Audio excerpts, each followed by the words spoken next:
ইসমে আজম দোয়ার মাধ্যমে দোয়া কবুলের গল্প। ইসমে আজম পড়ে দোয়া করেছিলেন আর সেই দোয়াটি আল্লাহ তাআলা কবুল করেছেন। ইসমে আজম এমন একটি দোয়া, এই দোয়ার মাধ্যমে আল্লাহ তাআলা দোয়া কবুল করেন এবং যেটা চায় বান্দাকে আল্লাহ তাআলা সেটাই দিয়ে দেন।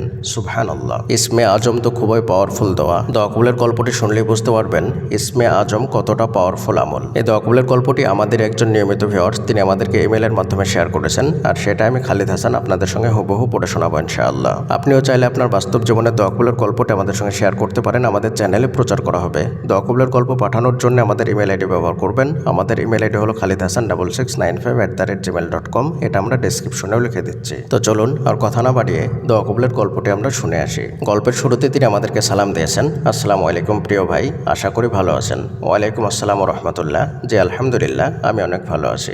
এরপরে তিনি লিখছেন, আজকে একটা সত্য অনুভূতি শেয়ার করছি।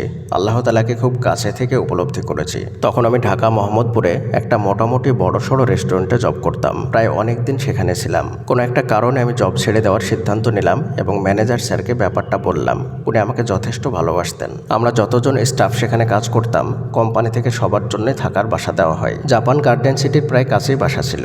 তখন আমি ফজর নামাজ বাদে বাকি নামাজগুলো মসজিদে জামাতের সঙ্গে আদায় করতাম আর ফজরটা রুমে একাই পড়তাম। ভাইয়া, ঢাকাতে প্রায় বেশিরভাগ ফ্ল্যাটগুলোতেই নামাজ আদায়ের জন্য কোনো আলাদা রুম পাওয়া যায় না বললেই চলে। এটা আমার অভিজ্ঞতা থেকে বললাম। যাই হোক, যেদিন আমি কোনো একটা ফ্ল্যাট থেকে একেবারে চলে আসব সেদিন ফজরের সময় রুম থেকে নিচে গিয়ে দেখি গেট লক। আমাকে অনেক আগেই বাস স্টপে যেতে হবে। এখন কাকে যে গেটের চাবির কথা বলবো বুঝতে পারছিলাম না, কারণ তখন সিকিউরিটিও ছিল না আর অনেকে ঘুমাচ্ছিল। তাদেরকে ডাকলে তারা বিরক্ত বোধ করবে বলে কাউকেই ডাকিনি, শুধুমাত্র একজন ছাড়া। তাকে জিজ্ঞেস করলাম চাবি আছে কিনা। সে বলল না, চাবি নেই, এদিকে সময় চলে যাচ্ছে।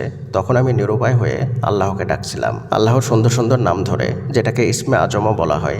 এই বলে দোয়া করছিলাম, ইয়া হাইয়্যু ইয়া কাইয়্যুম বিরহমাতিকা আস্তাগীস। অনেক সময় ধরে এটা বললাম, দেখি কে যেন চাবি নিয়ে হাজির। সুবহানাল্লাহ। তখন যে আমার ভেতরটা কেমন করছিল আপনাকে হয়তো বলে বোঝাতে পারবো না। মনে হয় যেন সারাদিন আল্লাহর কাছে সিজদায় পড়ে থাকি। আল্লাহু আকবার। আমার জন্য দোয়া করবেন ভাই, যেন গুনাহ থেকে বাঁচতে পারি। আসসালামু আলাইকুম। ওয়ালাইকুম আসসালাম ওয়া রাহমাতুল্লাহ। প্রিয়দিনী ভাই এবং বোনেরা, দোয়া কবুলের গল্পটি আপনারা শুনলেন। ইসমে আজম কতটা পাওয়ারফুল আমল সেটা হয়তো বুঝতে পেরেছেন। ইসমে আজম এমন একটি দোয়া, এই দোয়া পড়ে দোয়া করলে আল্লাহ তাআলা সেই দোয়া কবুল করে নেন এবং যেটা চায় বান্দা আল্লাহ তাআলা সেটাও দিয়ে দেন। আর ইসমে আজমের মাধ্যমে দোয়া করলে আল্লাহ তাআলা অসম্ভব বিষয়কেও সম্ভব করে দেন।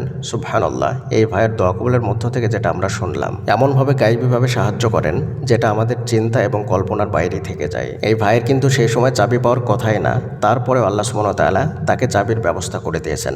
সুবহানাল্লাহ। এটাই হচ্ছে ইসমে আজম দোয়ার পাওয়ার। আল্লাহ সুবহানাহু ওয়া তাআলা এভাবেই গায়বীভাবে সাহায্য করেন। যখনই দোয়া করবেন তখনই ইসমে আজম দোয়া পড়ে দোয়া করবেন। ইসমে আজম দোয়া বাংলা উচ্চারণ এবং অনুবাদ সহ আমরা ডেসক্রিপশনে লিখে দিচ্ছি, আপনারা দেখে দেখে মুখস্থ করে নেবেন ইনশাআল্লাহ। পরিশেষে আল্লাহ তাআলার নিকটে দোয়া করি, আল্লাহ তাআলা যেন আমাদের সকলকে ইসমে আজম দোয়া বেশি বেশি আমল করার তৌফিক দান করুন। আমিন। আসসালামু আলাইকুম ওয়া রাহমাতুল্লাহি ওয়া বারাকাতুহু।